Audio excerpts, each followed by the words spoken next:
ایک آدمی نے عالمہ عورت سے شادی کر لی۔ شادی کے بعد اس لڑکے نے کہا کہ میں عالمہ ہوں اور ہم شریعت کے مطابق زندگی بسر کریں گے۔ وہ آدمی اس بات سے بہت خوش ہوا کہ چلو اچھا ہوا کہ بیگم کی برکت سے زندگی تو شریعت کے مطابق گزرے گی۔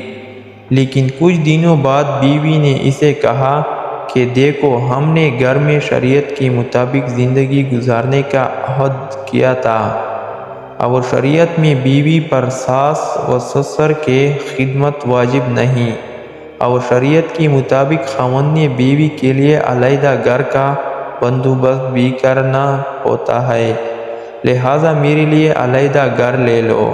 وہ آدمی بڑا پریشان ہوا کہ علیحدہ گھر لینا تو مسئلہ نہیں، لیکن میرے بوڑھے والدین کا کیا بنے گا؟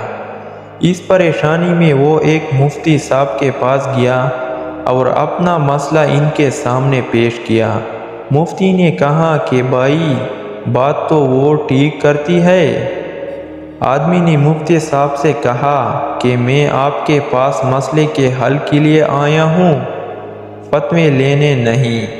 مفتی صاحب نے کہا ایک طریقہ ہے، وہ اس طرح کہ جا کر اپنی بیوی کو بتاؤ کہ شریعت کی روح سے میں دوسری شادی کر سکتا ہوں، لہٰذا میں دوسری شادی کر رہا ہوں اور وہ میرے والدین کے ساتھ رہیں گی، ان کی خدمت بھی کریں گی، اور آپ کے لیے علیحدہ گھر لیتا ہوں، آپ وہاں رہو گی۔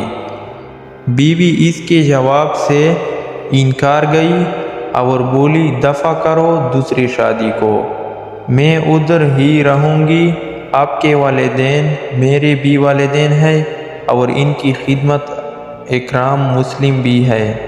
کہانی کا نتیجہ یہ ہے، کچھ وقت نکال کر کسی مولوی صاحب کے پاس بھی بیٹھا کریں، کیونکہ ہر مسئلے کا حل گوگل کے پاس